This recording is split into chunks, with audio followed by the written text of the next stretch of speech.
যে মেয়েটা পর্দা করে না তারে জিজ্ঞাসা করেন না যে মা সবার সাথে সম্পর্ক বজায় রাখো, মালিকের সাথে কেন দুশ্মনী?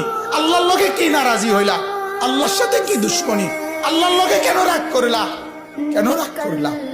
এই বাপ, তোমরা যারা সিজদা করো না, তোমরা বলো না বাজান, বলো না এই দরদি ভাই চিৎকার করে বললাম, তুমি যদি বলো তোমার পায়ে ধরতে, আমি পায়ে ধরতে রাজি।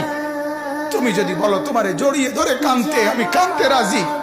তুমি বলো কেন আল্লাহর সাথে রাগ করলা?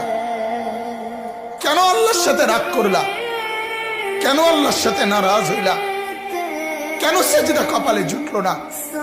কেন মালিকের সাথে সারাদিনের এত কিছুর বিনিময়ে আল্লাহ তাআলা একটা মিস কল দিলে, 2 সেকেন্ডের একটা মিস কল দিলে বন্ধু তুমি টের পাও তোমার মোবাইলে মিস কল আসছে। এত বড় মসজিদে